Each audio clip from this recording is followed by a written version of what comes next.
Hello and welcome everyone.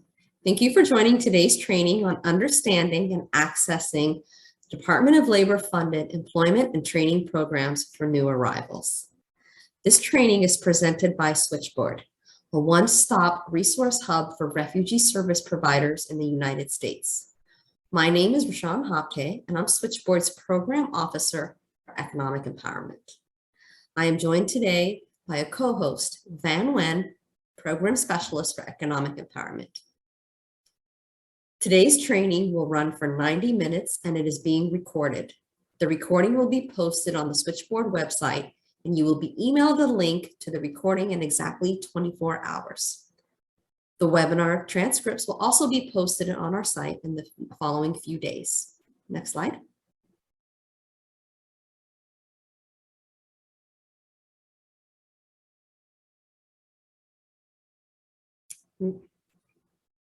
Let's take a look at some Zoom logistics. All attendees are currently muted. You can switch between phone and computer audio at any time under the audio setting. Next slide. You can type your questions by clicking on the Q&A button. If you see a submitted question that you would also like answered, feel free to upvote it by clicking the thumbs up next to that question. Next slide. Finally, you have the option to turn on automated closed captioning on today's webinar. To do so, click CC or live transcript. You may choose subtitles or the full transcript. You also have the option to change font size and other parameters. You may turn the closed captioning off and on at any time.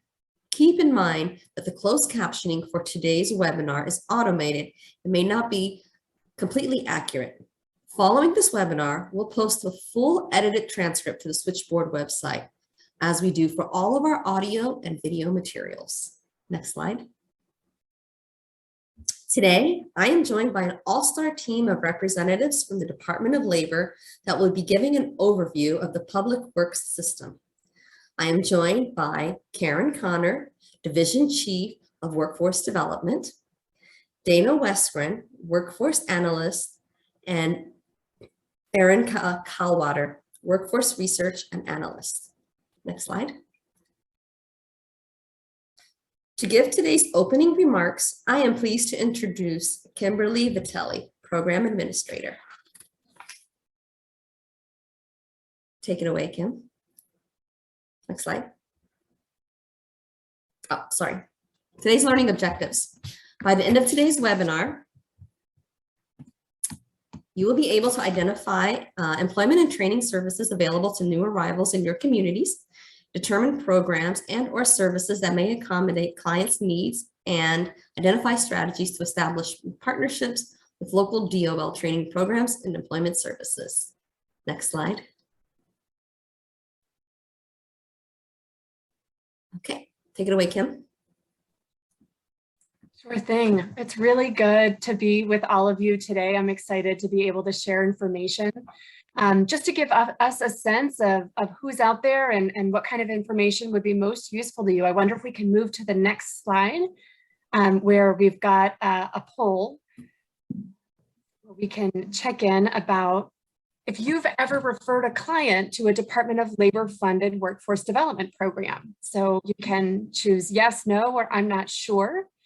And you're going to find out a lot more about DOL funded workforce development programs now. So if you're answering not sure, we're ready to fill in some gaps for you. Department of Labor funded workforce development programs might be American Job Centers, might be Youth Build, might be Job Corps, might be you might hear adult education programs that are in an American Job Center. There's other programs outside of DOL funded programs in the American Job Centers.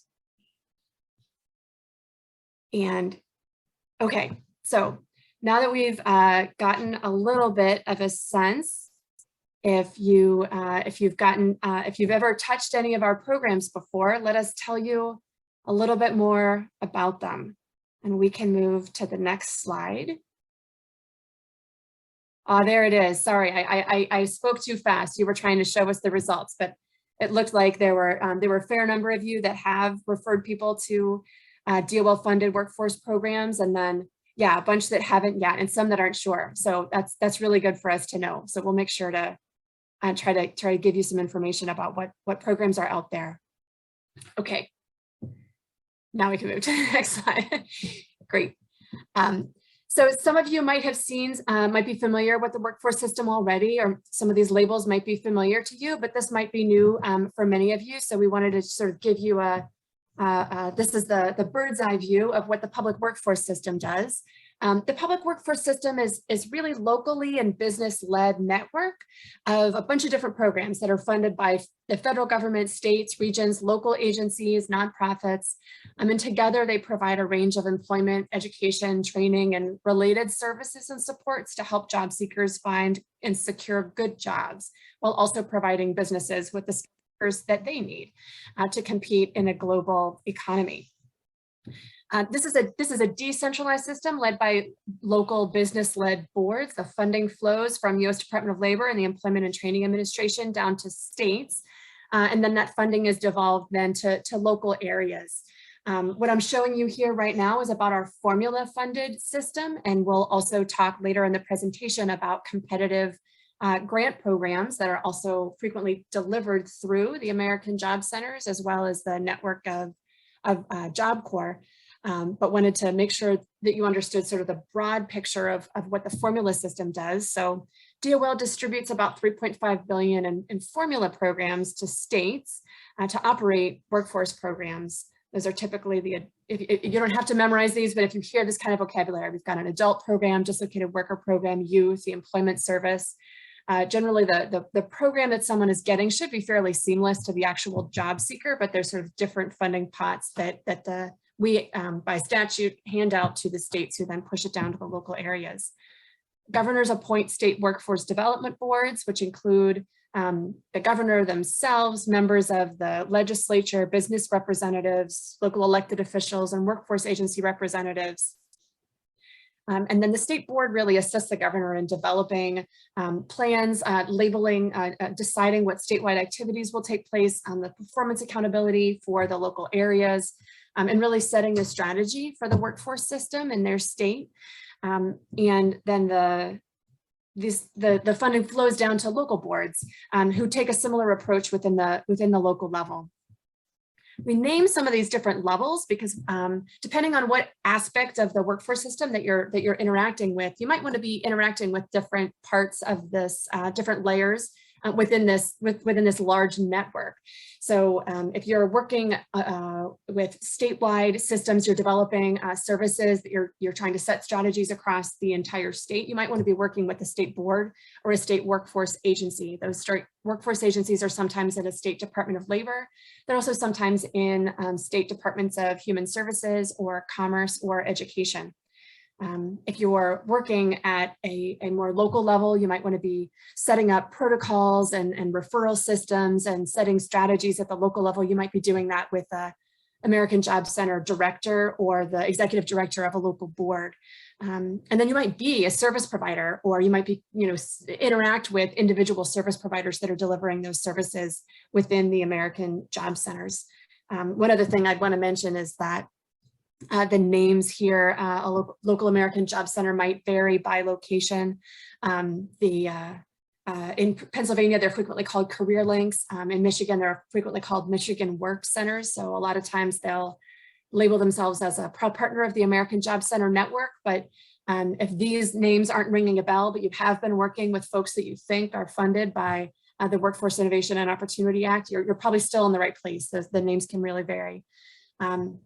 So now that we've seen sort of roughly how the funding flows, if we can go to the next slide, we can also talk about some of the other, sorry, I had a slide in my head that I didn't talk to, but let me just say one thing here and then I'm going to hand it over to Karen, and that's that within those American Job Centers, in addition to many of the programs that are funded by the Department of Labor, there's also programs and services that are funded by other federal agencies as well. And you're going to hear a little bit more about what those services are at the ground level. But adult education, American adult ed and family literacy services, vocational rehabilitation services. There's oftentimes TANF and SNAP benefits can become available through an American Job Center. So there's multiple different agencies that might be funding services that are available in the job centers. So let me hand it over to Karen, who's going to talk a little bit more granularly about what the kinds of services and programs that are available within the centers. Great, thank you, Kim. Hello and welcome. I'm thrilled to be here to talk a little bit more about some of the services that we provide through Department of Labor. Welcome, and really glad that you were able to join today. So continuing on Kim's theme, she provided kind of an overview of the workforce system, and going to be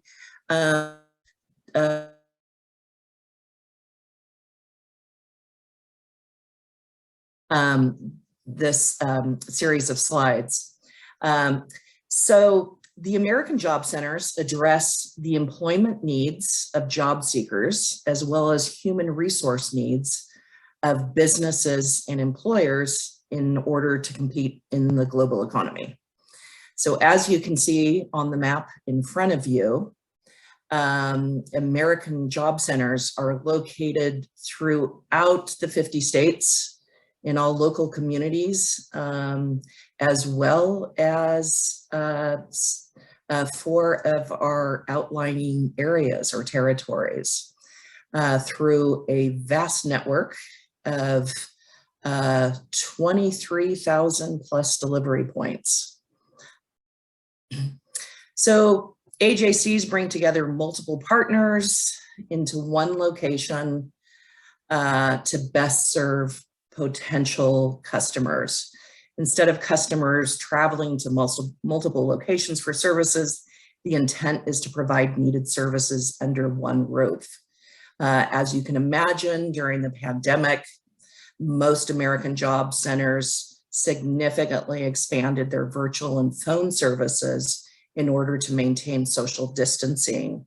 And some of these practices have proven very effective long-term in reaching customers in rural areas or those with limited transportation.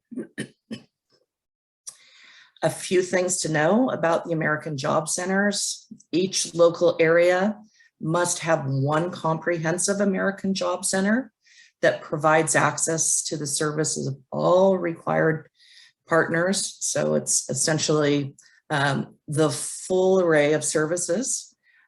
These are identified as the red dots on the map in front of you.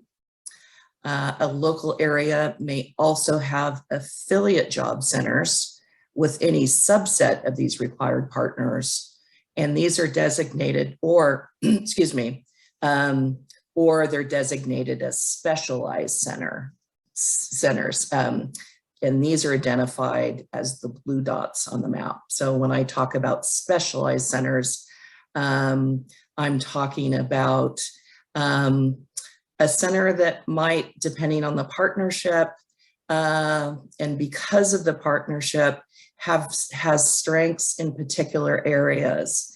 And you might have in a local area 12 plus AJCs, and so some might be a little more specialized and customized for a specific population, in addition to providing services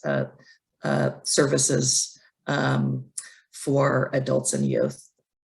So local boards certify American Job Centers every 3 years using criteria written by the state board on effectiveness, accessibility, and continuous improvement.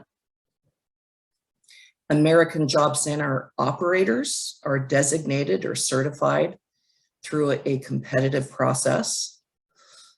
American Job Centers also have different names in different states. They might be called American Job Centers, or they might be called one-stop career centers, or in a local area, they might be called workforce solution offices, or workforce resource offices or something similar. However, they are all part of the American Job Center network. Next slide, please.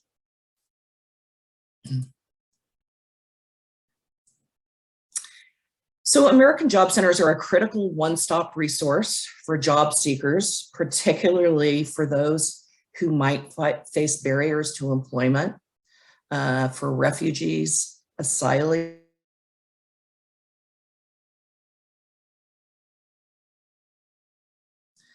There are numerous services offered by local community partners through various funding sources, available at or through referral at American Job Centers, and some of these have eligibility requirements. During today's presentation, we'll be focusing on DOL-funded programs. Resettled individuals are eligible for services via some DOL-funded Workforce Innovation and Opportunity Act programs, including the adult and youth programs. This slide highlights relevant required documents for resettled individuals to help them to prepare for documents that they might need to bring to a visit.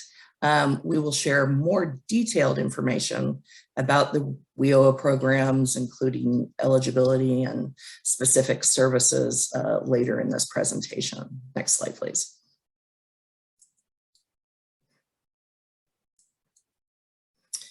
So at the American Job Center, all customers can receive what we call basic services, such as help with resumes or access to computers for job exploration. If additional services are needed, customers may be enrolled into a WIOA program, like I identified earlier, or another kind of program, more detail to come, of course. These programs include individualized career counseling, connection with local employers, job matching, and connection to training programs such as classroom or work-based training. These include long-term and short-term trainings, and training that is responsive to local workforce needs. These services can be provided in any order to a customer or simultaneously. I think the last thing that I wanted to mention here is that translation services are not always available for all languages on site at any given center, but often American Job Centers have these translation services that can be provided virtually or via phone. Next slide, please.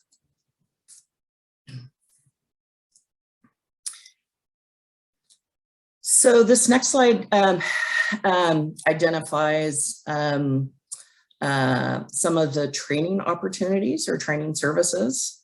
You can see that they're quite varied. Training can be more traditional, such as classroom-based, or include a mix of instruction and online training, such as registered apprenticeship programs.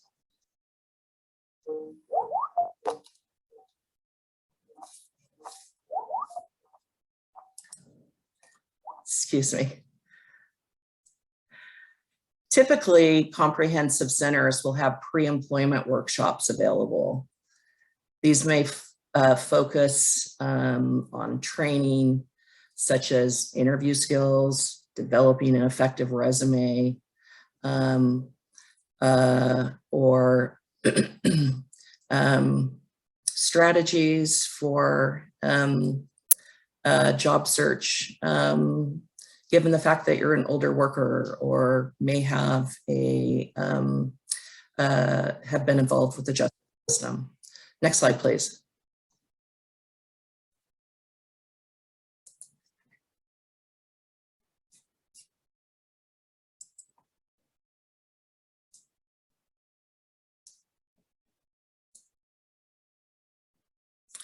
So as mentioned earlier in the presentation, the American Job Centers are a dual system, providing services to both businesses and job seekers. Services to employers include recruitment and screening. So American Job Centers are active in the recruitment and screening process for employers, especially when there is a new business opening or the business may be expanding significantly, or they're in the need for high seasonal workers. This sometimes includes hosting job fairs and providing office space for on-site screening and interviewing. Next slide, please. Additional services to employers include assistance with retention and upskilling of their workforce. For instance, several services identified on the slides include developing customized or on-the-job workplace training for incumbent workers or those that are currently employed to advance skills or to stay current with the ever-changing technology. Assisting businesses in applying for work opportunity tax credits and fidelity bonds, assisting with layoff aversions. Additionally, American Job Centers provide support to businesses undergoing significant layoffs or closing their doors, such as pre-layoff and retraining services, information to laid off workers that are impacted to help them to find the resources that are needed. Next slide, please.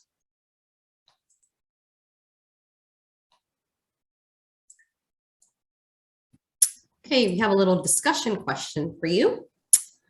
Okay, imagine Fatima is a new arrival from Afghanistan. Her husband is an SIV holder and her current status is SI parolee. She hasn't received her employment authorization documents yet. What services can she receive at her local AJC?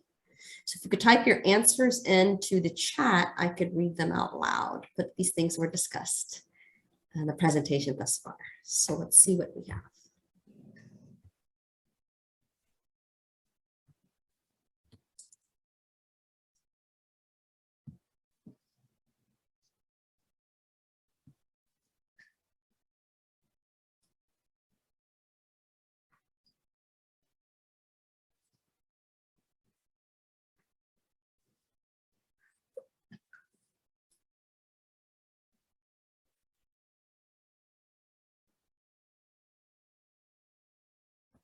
Hey, Karen, can you share with us what services someone in this situation would be eligible to receive?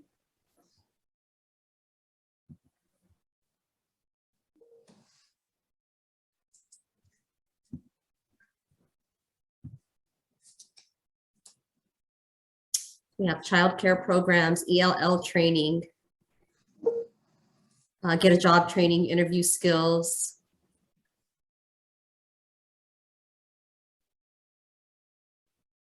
And somebody said none. Okay, Karen. Yeah, I'm sorry, I can't seem to see the chat. So I'll let you go ahead and share some of those, sorry. Okay, so some of the answers that we have are childcare programs, ELL training, job training, interview skills, training and education, all services, and none. So can you clarify that for us, please? Yeah. So she definitely is eligible and has access to a number of services at the American Job Center while she's waiting for employment authorization documents. So I talked a little bit about some of those services. So, you know, some of the services certainly require work authorization documents. If someone's going into training, we certainly, you know, the ultimate goal being employment, we want to make sure that they have work authorization documents, but we also know that it takes some time to get those documents. And so there are plenty of services that could be started right away to help Fatima explore opportunities, assess her needs, her skills, her interests, to get her going in that path. So early access is beneficial. And I think with that, I'm going to turn it over. Excuse me, I'm experiencing some allergies today and my voice is starting to break on me. But with that, I'm going to hand the baton off to Dana, who's going to be talking a little bit about programs and services available to resettled individuals. Thank you, Karen. And unfortunately, I'm also suffering from allergies, so I apologize if my voice starts to crack. It is that time of the year, unfortunately. But I did want to transition now to sharing some information about eligibility for those receiving these services, as well as services available, particularly for adults working to access these programs. Now, I've been sort of monitoring the Q&A, and I think there's a lot of questions, hopefully, that will be answered in this section, but please feel free to keep asking those questions, and we'll try to answer them as best we can. So before we start, it's important to note that most resettled individuals are eligible for services at the local AJC via the following programs. They are, of course, there are eligibility requirements for these programs, which I'll get into in a little bit, but there is not a social security number requirement for these programs. So I just wanted to get that out there off the bat before we start talking more about these programs. Eligibility is, however, dependent on a variety of factors and can be assessed at the AJC. And some of these are dependent on local factors. So as always, we encourage you to connect with your local board to ask any of the questions specific to your local areas. Next slide, please. So when an individual sort of heads to an AJC, when one of your resettled individuals goes to an AJC, there are a few steps that they follow to receive services. This is, of course, incredibly general. And as Karen mentioned, services can happen in any order. But when an individual visits an AJC, if they're eligible, they may enroll in a WIOA program. Now, I'm going to speak mostly about adult programs, and then Aaron's going to talk more about some specialized programs here in a little bit. If they choose to enroll in a WIOA program, they can then potentially enroll in a training program with an eligible training provider. Now, I did see some questions in the chat about what training is available in local areas and how we know what training is available. That is via those eligible training providers, and we'll talk about that here in just a few minutes. And once they're enrolled in either a training program or a career services program, an individual may receive some supportive services if they are eligible. And again, that is also dependent on some local regulations, but supportive services are available for individuals that are enrolled in our programs at an AJC. Next slide, please. So when you see Title I, that's a variety of programs. There are programs available via the workforce system for adults, youth, dislocated workers, etc. Individuals that are resettled from Afghanistan or other locations around the world are eligible mostly for adult programs, and they may be available or eligible as well for some youth programs. These programs kind of go above and beyond the basic employment services available at an American Job Center. As Karen mentioned,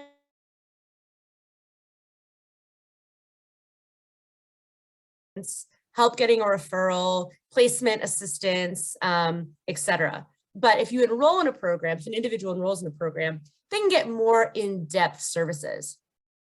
So resettled individuals are often eligible for adult programs if they're 18 and older. They can legally work in the US, and that does include individuals in parolee status, and are otherwise eligible, meaning they have certain barriers to employment. There are also many youth programs for which some resettled individuals may be eligible. Youth WIOA programs may actually serve individuals up to 24 years old. And though I focus mostly on adult programs, you're welcome to ask questions about those youth programs and we can triage those out to some of the other folks that are on the call. In an effort to best respond to the workforce system's overall goal of serving individuals with barriers to employment who are low income or who are recipients of public assistance, adult Title I programs do have something called a priority of service requirement. Individuals that are English language learners are included in that priority of service, And so this means that the workforce system should be prioritizing providing services to those populations. And that's, a lot of folks that are coming here as resettled individuals would fit under that category. More information on priority of service is available via DOL guidance. Feel free to reach out to your local Department of Labor contacts. And again, eligible individuals may include refugees, asylees, parolees, SIV holders, not just somebody with a social security number. There's a lot of different options, but they do have to be eligible to work. Okay, moving on to the next slide, please. Okay, so you probably are wondering, what does it mean to be enrolled in an adult program? What does it mean to be enrolled in one of these programs? Individuals who are enrolled in an adult program have access to several services. These include the basic career services that we mentioned earlier, and those may include eligibility determinations, initial skills assessments, labor exchange services, provision of information on programs and services, and program referrals. And these basic services can be provided to generally anyone at an AJC. But if you're enrolled in the adult program, an individual may also receive individualized career services if they so choose. These services kind of involve more staff time and are customized to each individual's needs. So these may include specialized assessments, developing an individual plan, counseling, and work experiences, which could include transitional jobs, which are short-term paid positions for individuals who may have a gap in their resume, don't have much work experience, or need to have a little work experience as they work towards their next thing. And once an individual has completed their program, they may be eligible as well for follow-up services, depending on sort of what's available locally, which is another good reason, yet again, to get to know your local workforce development board to find out more about what follow-up services are available to individuals enrolled in these programs. Next slide, please.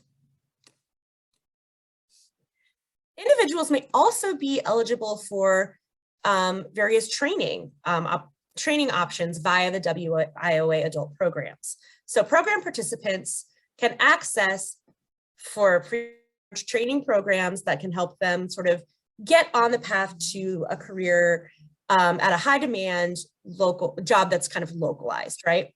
So these training options do vary depending on local need, employers that are in the area, the needs of the individual. So a program may not be available across all localities, but they do, you are able to sort of match with programs that are available locally. These training programs really vary across what they offer. There are registered apprenticeship programs, which we'll talk a little bit more about in a bit, but this is a rigorous model that includes both classroom and on-the-job training. We'll share more about that, like I said, later in the presentation. On-the-job training is where participants learn while working for an employer and earning a wage, which could be a good opportunity for some individuals that are trying to sort of get salary quickly. And they oftentimes will have a job waiting for them when they're done with the OJT program. Customized training is when a local business sort of works with the workforce system to develop a customized training program that prepares individuals for specific open positions in that business. These are not always available, but if they are, it could be a good option. And of course, there's traditional classroom training. So that's for credentials that are sort of a component of a participant's career ladder at a community college or other training provider, and they would work with a career counselor to sort of identify those programs. Individuals, as I said, enrolled in approved programs should receive that training without cost. And AJCs can also connect participants with ELL and basic literacy courses as needed. These are not services that are provided via the adult program, but may be available via partner programs, which we'll talk about a little bit later at the AJC. Next slide, please. Okay, so when a participant enrolls in a training program, they will most likely receive an individual training account, or an ITA. This is the most common form of payment in the workforce system. This is not the only way that they will be connected to funding for a program, but it is the most common. And these providers are designated to ensure quality as well as responsiveness to local workforce needs. Again, because they are dependent on local labor market demand, The type of training available from one locality to another may differ depending on what jobs are available in the area. These ETPs are selected and reviewed by the state and local boards using specific Department of Labor guidance. And if an individual wants to receive training, they can work with their career counselor to identify a relevant ETP where they can go to receive that training. And that training will be paid for using their individual training account. There's also an eligible training provider list and online resources that you're more than welcome to look at. We will have a lot of resources provided to you all at the end of this slide deck as well. So when an individual is looking to receive training, they will most likely always go to an ETP. And this ensures, as I said, quality and that they're being responsive to the local workforce needs. Next slide, please. Finally, this is an important component. We know that individuals face, a myriad of challenges in entering and completing programs, maintaining employment. And WIOA does offer funding for supportive services for some individuals. Now, individuals must be enrolled in a career service or trainings program and a Title I career service or trainings program to receive these supportive services. An individual who just pops by an AJC is not eligible for these supportive services. You have to be enrolled in a career services or training program. This includes adult and youth programs though. We try to be as open as possible to different individuals that are looking for these supports. Supportive services are dependent on local and state decisions and funding. So you may not find the same supportive services available at all locations, just as a note. And if a WIOA enrollee is receiving or is eligible to receive supportive services from another program, the AJCs can help connect them to that program to receive those services via the other program. Again, the services listed on this slide are not exhaustive, but these are of course important supportive services that can help support the resettled population as they look to find a job and sort of get integrated into their communities. And finally, sort of the last piece I wanted to touch on here in the next slide is the partner programs available at the American Jobs Center. So, next slide, please. Great. WIOA requires certain programs to be co-located in an American Jobs Center with those employment services. These programs include those listed on the slide: career and technical education, housing and urban development, employment and training programs, Job Corps, the National Farm Worker Jobs Program, the Senior Community Service Employment Program, that's always a mouthful for me, TANF, and Youth Build. And these programs can be accessible by resettlement agencies and those who are eligible to participate. And luckily enough, we have Ayreen, who will talk a little bit more about some of these programs now and share a little bit more information about what could be helpful for individuals who are resettled. So take it away, Ayreen. Dana, thank you so much. Good afternoon, everyone.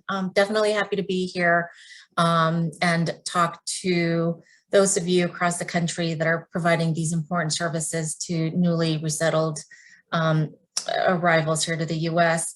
We definitely realize how important it is for you and the work that you're doing in helping your clients find jobs to help sustain their new lives here. But we doubly recognize the importance of helping them find the right job that meets their skills, experiences, and the level of education that they attain in their home countries. So in this section, we'll go over some of the employment and training programs that may be available. The next slide. This is our Senior Community Service Employment Program, which is a work-based training program for older Americans. Those are unemployed seniors aged at least 55 years and older. They must have a family income of no more than 125% of the federal poverty level. And the types of training available are those community service experiences at nonprofits, public facilities, including schools, hospitals, daycare centers, and senior centers.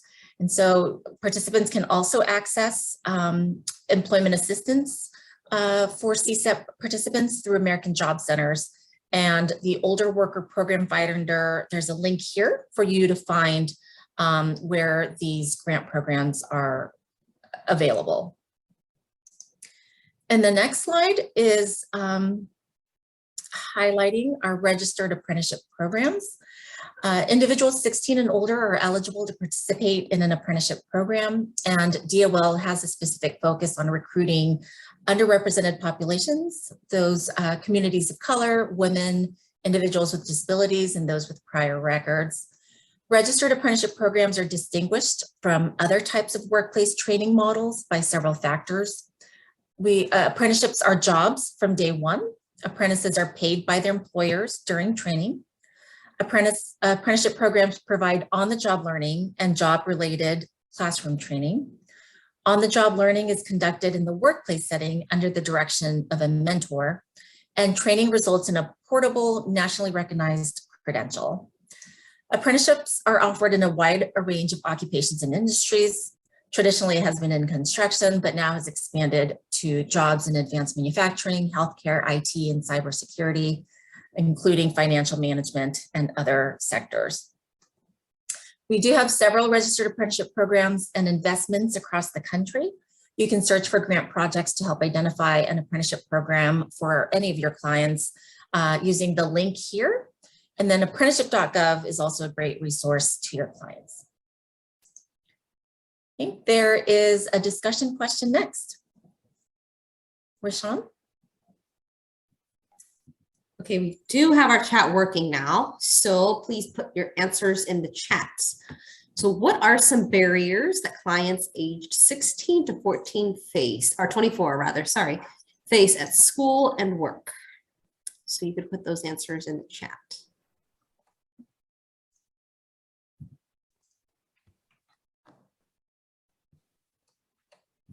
We have transportation, language, culture, bullying, transportation, childcare, employability skills, work-life balance, childcare, schedule, pace of the program, gang, turf, passing drug test, family issues, lack of professional networks in the new community. These are great answers. Previous experience, educational credentials from the US, skills, resumes, criminal backgrounds.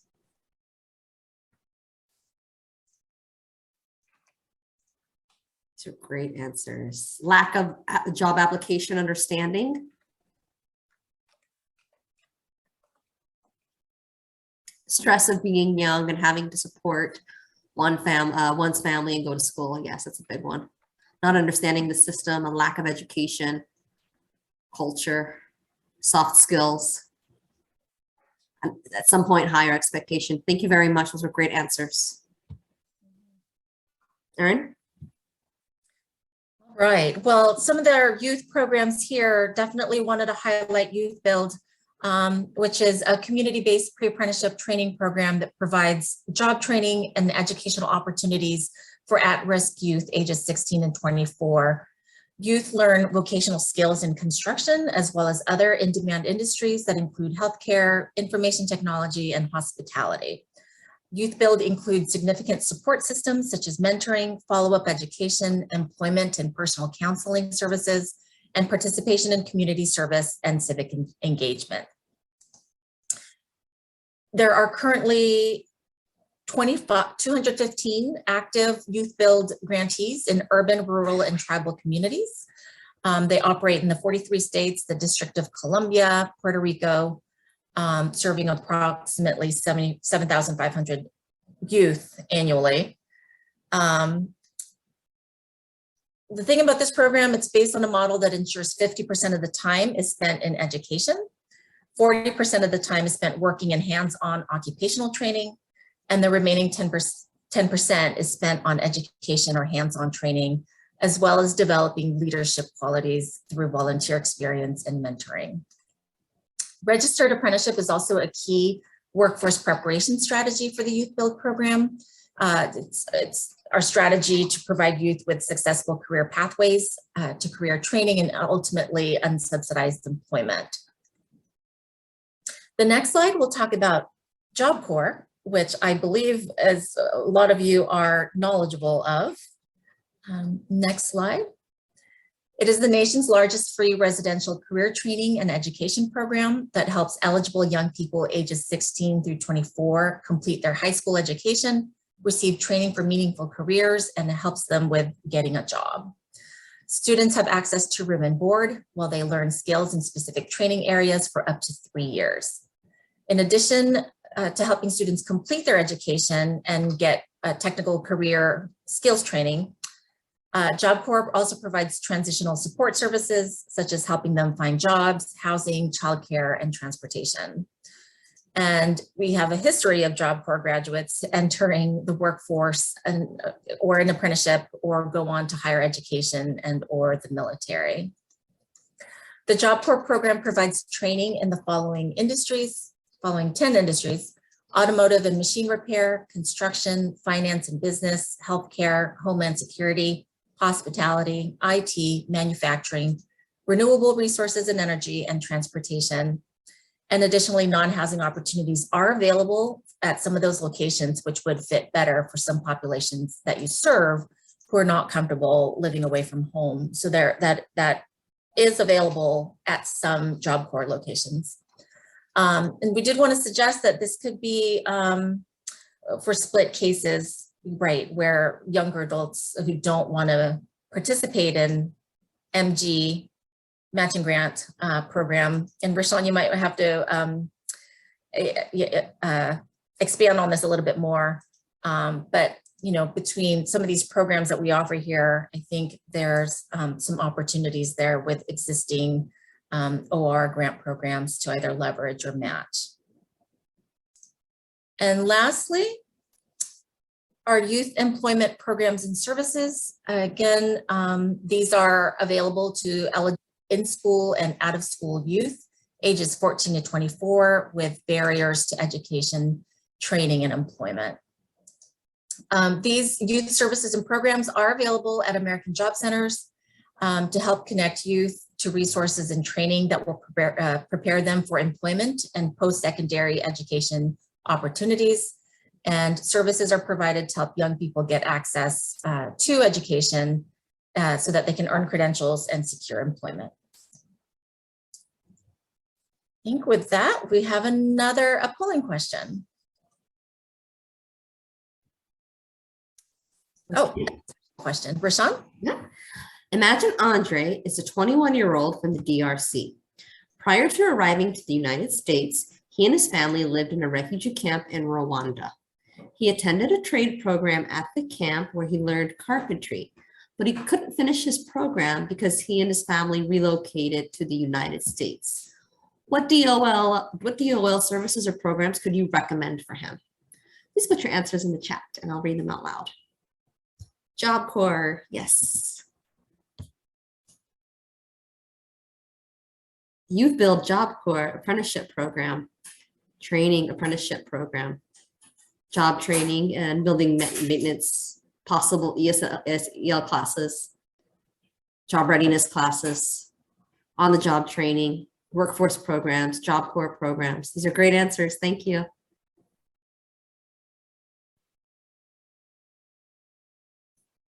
Perfect. Thank you. Back to you, Ayreen.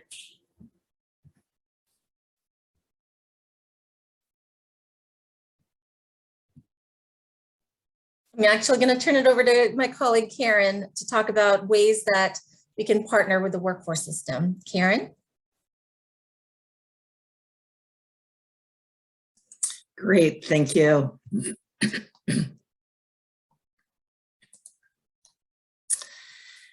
So it's recommended that resettlement agencies work closely with their local American Job Center administrators and staff to develop a pipeline from your agencies to career services available at the American Job Centers.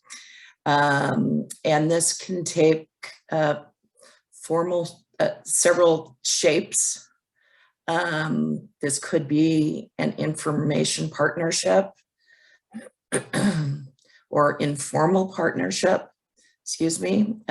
It could include co-location at an AJC, even part-time, or you may even want to consider a more formal partnership, such as a memorandum of understanding, to clarify roles and responsibilities. This ensures the partnership is more long-term, despite changes in personnel. You certainly would not want to lose that partnership because staff members instrumental in creating that partnership with a particular AJC have retired or left your agency. So in creating those more formal arrangements, it helps to sustain that partnership. Resettlement agency leadership may want to consider connecting with a local workforce development board to discuss services and local employment opportunities to get a better understanding of the local priorities and local labor market needs. Additionally, as mentioned previously, American Job Centers vary somewhat in partnerships and services provided. And some AJCs might have a special focus, as mentioned. So you may want to explore the AJCs in your area and discuss this with local workforce development boards to get a better sense of these services offered at each center and to get a better understanding of which American Job Centers may be best for the specific individual that you are working with. This will also help to better prepare this individual for discussions that they may have once they enter the AJC. Another thing to consider, it may be helpful for caseworkers within resettlement agencies and service providers to accompany resettled individuals to initial meetings at the AJCs to help navigate questions or concerns. So some states and locals have created successful partnerships between training providers, refugee services, and workforce services. And I'm going to talk a little bit about that next. So if you could change the slide, please. Oh, we've got a poll question first. If you work at a local resettlement agency or affiliate, do you have a relationship with your local AJC? I'm going to launch a poll question.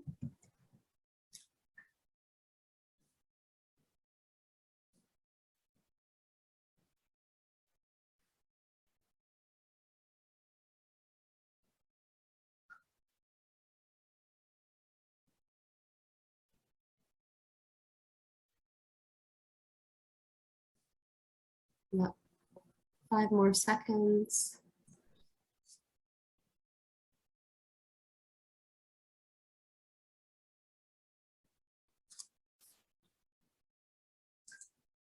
Okay, so about 30% say yes, 19% say no, 25% are not sure, 27% do not work for a local resettlement agency.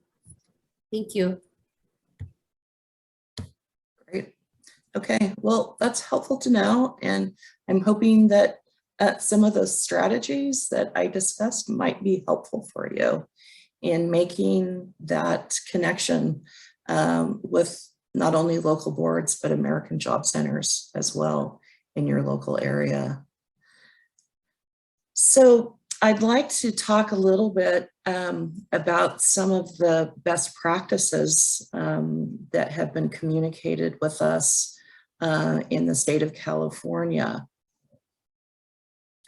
So California has been one of the largest recipients of newly arriving refugees in the nation and has been resettling Afghan immigrant visa holders since 2014. A few counties in California have been designated as refugee impacted counties, receiving some of the highest numbers of arrivals in the state.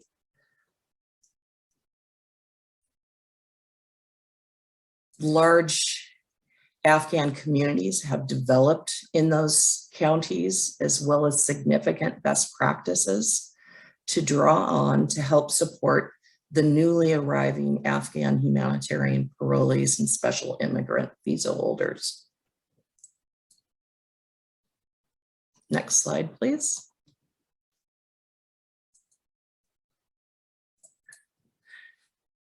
So two of these high impacted counties in California include Sacramento and San Diego.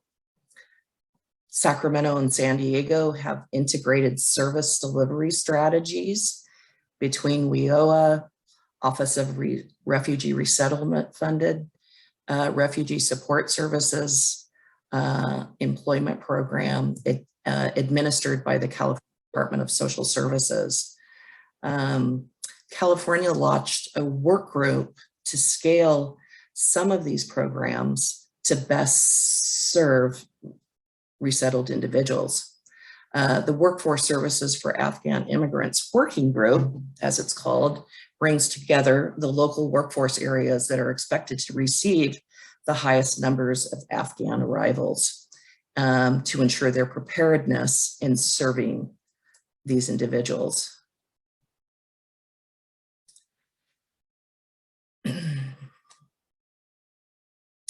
The Sacramento Employment and Training Agency's refugee program also serves as the administrator of the local American Job Center in its area and provides WIOA employment services directly in a variety of languages. While not all local areas or states have done this yet, close collaboration is a good long-term goal for resettlement agencies and workforce systems. We all need to work together. So as part of this work group that was developed in the state of California, the intent was really to draw on some of the best practices in some of the counties that were that had a lot of experience in providing services.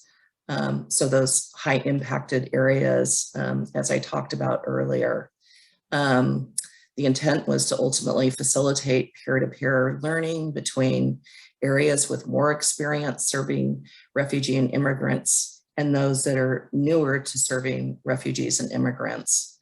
The work group reports out to other local workforce areas to ensure areas that have not been as impacted historically by high arrival numbers are also provided with relevant information in the event that they also see refugees and immigrants seeking services at their job centers. This has helped to facilitate cross-system learning and relationship developing.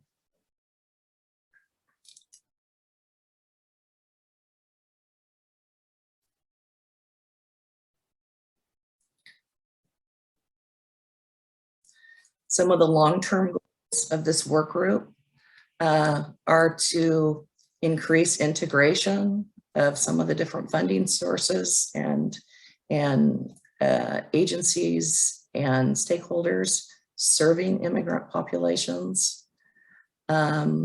making sure that community-based organizations connect to immigrant populations in the workforce service delivery models and to identify existing and developing new career pathways, models that can enhance upward mobility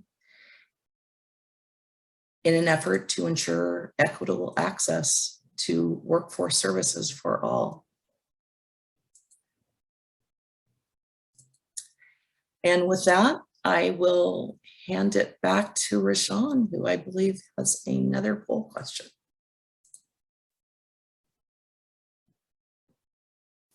Okay, so we are out of poll questions, but we do have some questions that were submitted prior to today's webinar through the registration. So I'm going to read some of those questions with you. If you have questions, please do share your questions in the Q&A. And if there's a question that you see that you also have the same question, please upvote it So it'll go to the top and I will see it and then I will ask that question. Okay,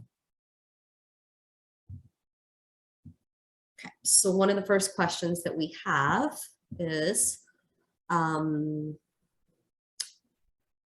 asylum seekers eligible for services? So an asylum seeker is someone who is trying to establish permanent residency, but they have not.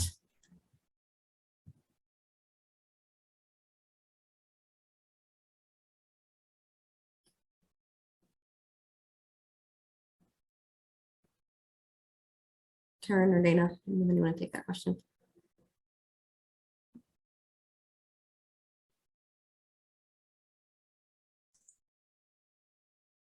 Yeah, certainly. I'll take that question.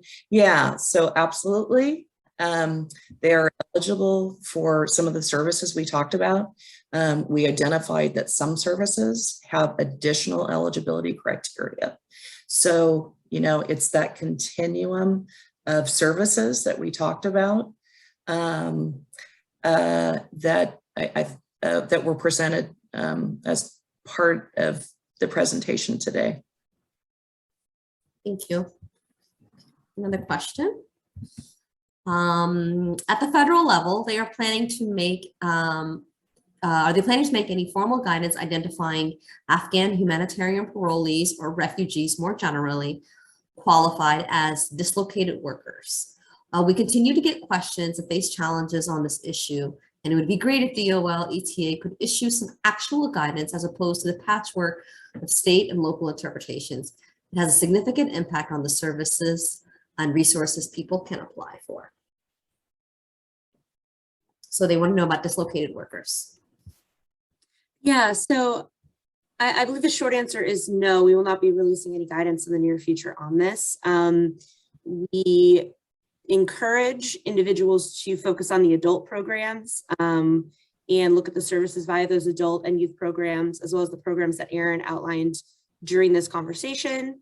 Some individuals that may not be eligible for adult programs, we encourage them to look to perhaps some Department of Education, higher education programs to serve their needs. But for now, the answer is no. And of course, we'll let you know if we have any more nuance on that in the future. Here's another one. Does the program assist with getting degrees evaluated?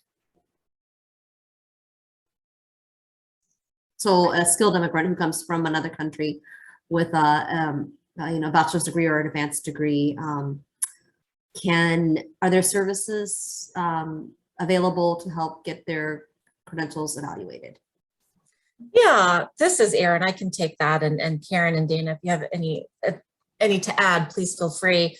I mean, generally, I think this is an area that is of high importance to those that have, you know, higher skills and degrees from their home countries, and getting those degrees transferred over is important.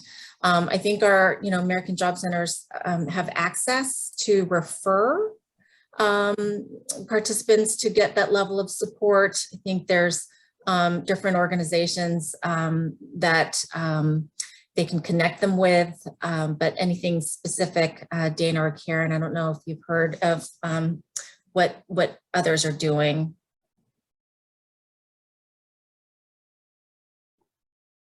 I don't have anything to add on that, but do recognize, of course, that this is continuing to have to be a conversation, and this is definitely a barrier for folks. So totally understand and appreciate that question. Does someone have to be receiving unemployment benefits to access WIOA or job training funds? Are there any other qualifications for them to access it? I can answer that one.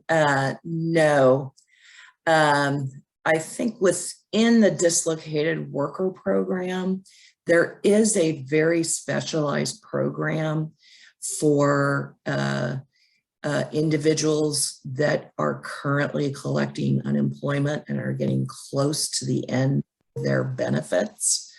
So there's kind of a profiling essentially that takes place at the state level to to provide, to kind of prioritize and provide services to those individuals to help them with their job search strategies or become employed. So so very specialized program, but no, that is not a general eligibility criteria for WIOA. Can people access these programs if they are still receiving refugee cash assistance with their local resettlement agency? I mean, would that be considered double dipping if they're receiving cash assistance from their resettlement agency and then receiving services from DOL funded programs? I can take that question as well. No, the intent of the American Job Centers and the public workforce development system is to create kind of a braiding of services and funding sources. So we certainly don't want to duplicate services under one funding source that are being funded under another, because that would be considered double dipping, and is not being responsible to our federal funds and the public taxpayers. But we know that one system alone can't do this. So it's a creative process and solution for integrating and braiding those services to ensure that customers are getting what they need.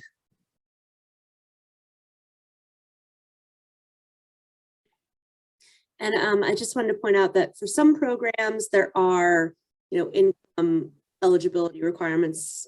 So sometimes it may depend on the level of cash assistance, but generally speaking, we to Karen's point, we want to be able to serve individuals and not sort of nickel and dime when we can.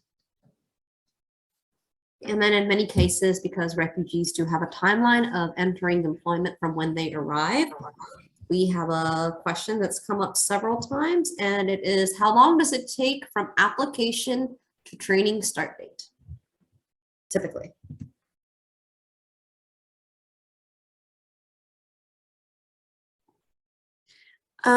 So I can take this, and then please feel free to jump in, Karen and Ayreen. It truly does depend, and I know that that's not always the most helpful answer, but it depends on what type of job the individual wants to enroll in, what training opportunities are available in the community, what their background is, and et cetera. I think once eligibility is determined, we really try to get folks onboarded as quickly as possible, and we're working on ways to make sure that that can happen more quickly. And if those training programs are available and individuals can hop into them quickly, we would like to do that ideally, but unfortunately, it does depend on the individual and on the local area and some of the local eligibility requirements. That's why creating those partnerships with your local AJC and workforce board are so useful in having some of these conversations about resettled individuals. There's always transitional job options for folks who need something that's shorter term, who may need to fill a gap on a resume, and that is considered a work experience via WIOA. So that's something to consider as well, because sometimes employers will create those, because they know it's just sort of a short-term commitment. So we try to provide those services as quickly as possible, but it does depend. And then I want to address a common misconception that people have about Job Corps, which is people who have a high school diploma can't join Job Corps. So you have to be a dropout or interrupted education in order to join Job Corps. Can you speak on that a little bit? If someone finished school in their country, finished high school in their country, can they still join Job Corps?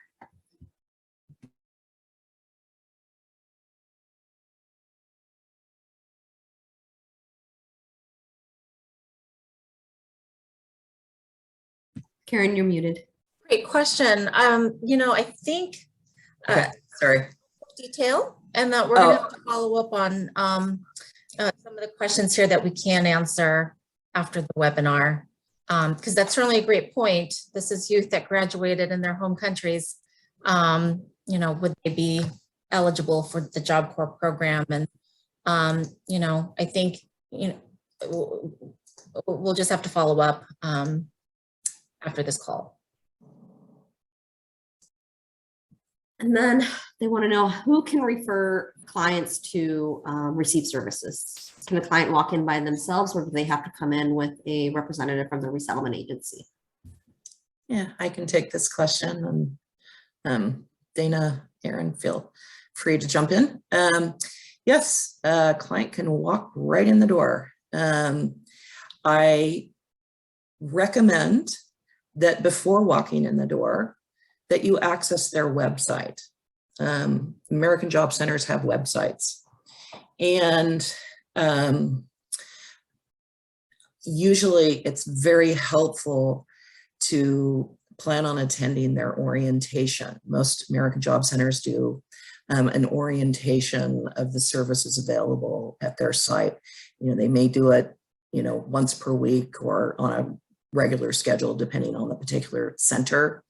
But it's helpful as a starting point to plan your first visit around that orientation, because it gives you a lot of background, helps you understand the flow, the different services that are provided, and answers a lot of those questions up front.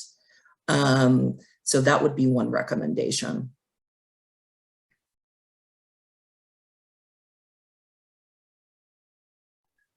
I think that also, just to piggyback on Karen, I completely agree with you.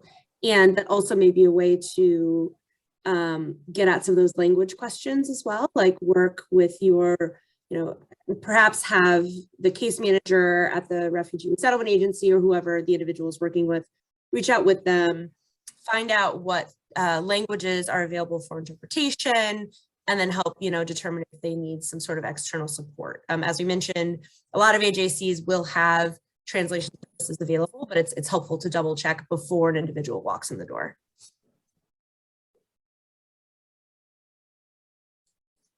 Then we have a lot of questions about the type of training. So a CDL is one that's really popular right now. We've been getting a lot of questions about CDL training. Can you speak on that? Yes. CDL is commercial driver's license, for those who don't know, for people who want to be truck drivers. Yeah, and I'm happy to jump in, and then please interrupt or jump in as well, Karen and Ayreen. But yes, we totally recognize that CDL is a huge thing right now, and there are a lot of training programs actually that are being started across the country. We've seen leadership at the federal level around this. And there were some questions about eligibility for specific programs that I did see in the chat. I'm not certain about those specific programs, so we can definitely follow up in response to those. But most of your local areas, I would venture to guess, will have some sort of commercial driver's license training program. Oftentimes we'll have to get a license. There may be some steps in advance that you have to complete in order to enroll, and the AJC would help an individual to do that. But yeah, they're going to an AJC and saying, I'm interested in CDL. There should be plenty of training programs available for that, and there's definitely a need for trained commercial driver's license holders. So. And I did a quick search, Dana, on Apprenticeship Finder. Oh, great.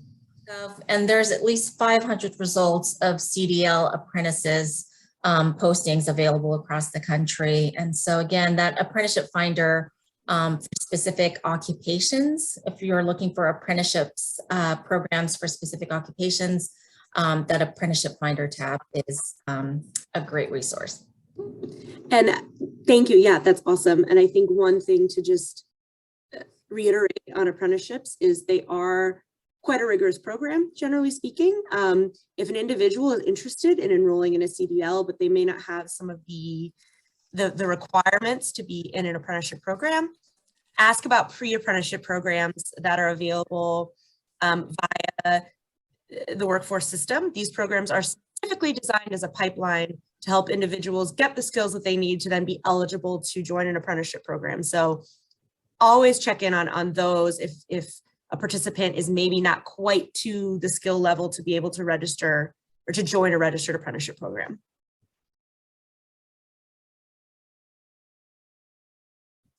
We have a couple of questions about forming partnerships with their local AJCs.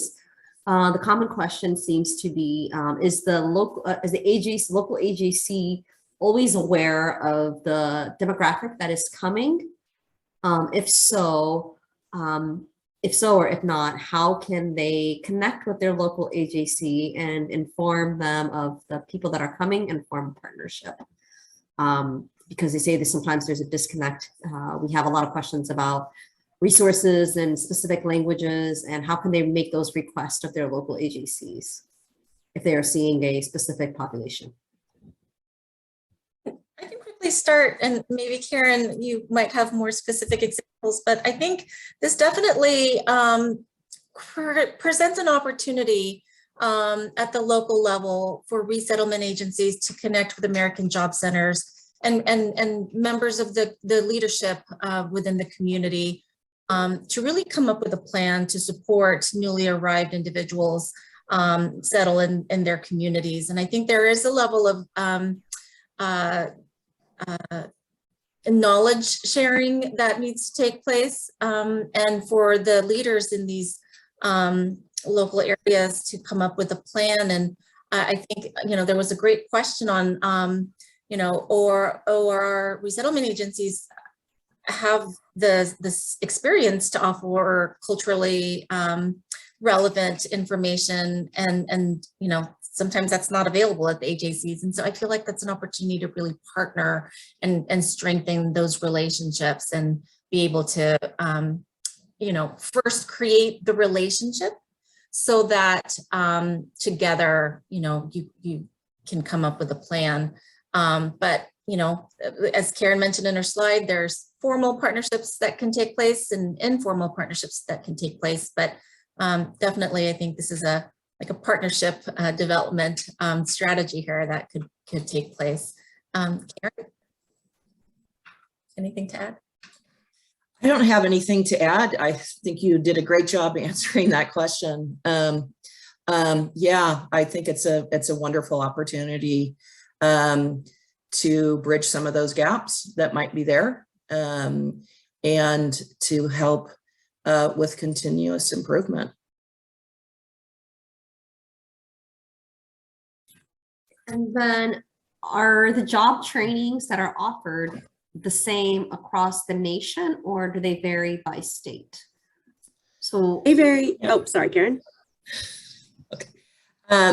So training is, well, let me backtrack. Department of Labor, of course, our goal is to help people to become employed and to obtain jobs that will help them to support their families and that will earn them a livable wage.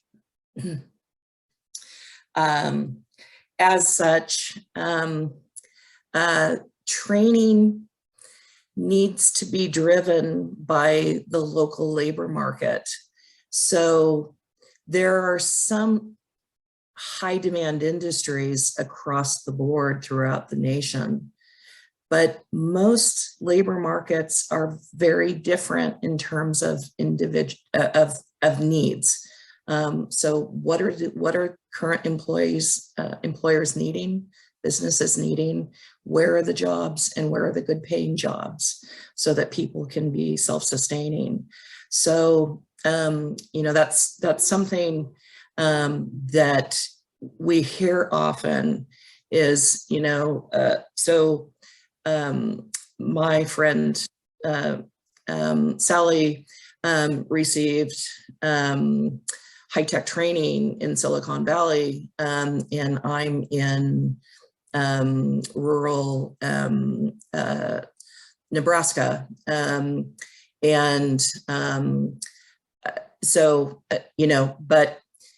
again, and that's something that American Job Centers really should be doing, is to help customers identify, as part of the career exploration process, where are the jobs in the area that you live? What is the wage progression for those jobs? What are the expectations? What's the employment outlook? To ensure that you're not putting a lot of time in training that doesn't get you successfully employed and on a career pathway. I'll do one more question. How does a direct service provider find out if an AJC has funding for a specific job training program? Is this public information?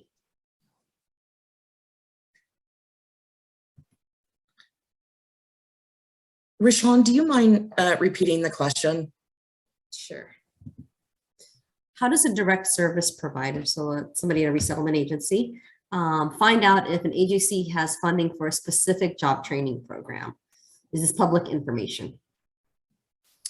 So how can they know what's being offered at any given moment? Is it best to call? Is it on a website? Is it public information? Or how is it determined what's going to be offered? So I was going to say, well, you think of that, Karen. You go ahead. Yeah, I want to share that. I mean, a lot of our discretionary grant programs, they're training programs that are awarded to different organizations across the country. It doesn't necessarily have to be American Job Centers. And so the Department of Labor, we have our website that talks about the different investments that we have and what grants are awarded. And then usually there's like a fact sheet or a link to where these organizations that have been awarded grant funds to where, it has their abstracts, it has the point of contact and where they're providing services. So that information is publicly available. Again, you kind of have to do some, digging. And so it just depends, you can certainly call your local job center and ask if they have that specific program available. Or, again, the resources that we have with Career One Stop and, apprenticeship.gov and the DOL website that we'll provide after this call. It's a lot of research, unfortunately. Karen, anything to add? Yeah, and then I would say, yeah, that's very true. Thanks, Ayreen, for some of the programs. There's also individual training accounts through American Job Centers. And I think, as was mentioned earlier, all local areas have what they call an ETP list, employment training program list. And the purpose of this really is to ensure high quality training programs.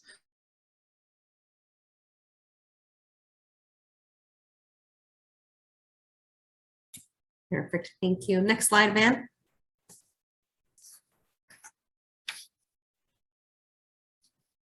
Next slide. Funding have certain standards and that are reporting standards to ensure high quality outcomes.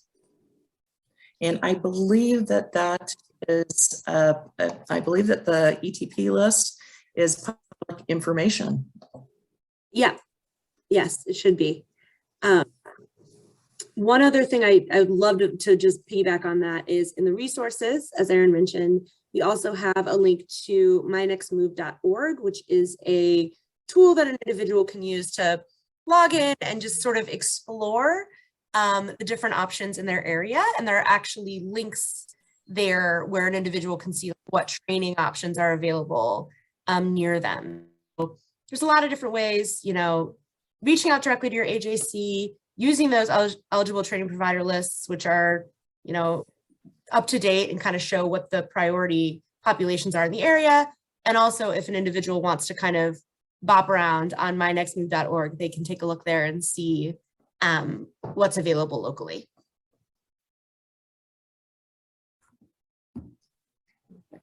Thank you. Next slide, Van. These are the recommended resources that we will be sharing with you. This will be available to you tomorrow. So it has some of the websites to the programs that we talked about today. Next slide. These are the learning objectives you saw at the beginning of the webinar. And I'd like to take a moment to ask you to complete the Switchboard feedback survey. The survey will ask if you feel you have achieved these learning objectives today, and it takes less than 1 minute. It is incredibly helpful for us in improving our trainings going forward. Man is dropping the link into that survey in the chat now, and depending on how you join the webinar, it may already be open in your browser. Early this morning, we released a blog post called The Workforce System and American Job Centers, Valuable Resources for Refugee Resettlement. It provides useful information about the services available through the American Job Centers. And Van will drop that link in the chat as well. We are creating an information guide that accompanies today's training, which will be available in the coming weeks. And that will also be on the Switchboard website. So thank you to my panelists from DOL for today's webinar. Please keep in mind that all of these services are available to you because they are federally funded and they are in every state and in every city. You just have to find them and you don't have to recreate the wheel because there are organizations and programs that are available to do workforce development, career training, and career pathways. They're all around and they've been around for many, many years. Just reach out to them and make a partnership. I promise you that it'll make your job as an employment specialist so much easier when you know that you can just take them to an AJC and someone at the AJC can work with your client to create a specialized resume, or you have someone who had a little bit of training in their country and you can just take them to the Job Corps and get them trained and get their certification, and you will give them sustainability, not just employment, but sustainability, and they will have a career. And these services are available in your town, in your community, no matter what small town you live in, all of these services are there. And finally, next slide. And finally, here is Switchboard's contact information. I do hope that you will stay in touch with us and join us for future trainings. Thank you again and have a wonderful day. Thanks, everyone. Thank you so much. Thank you.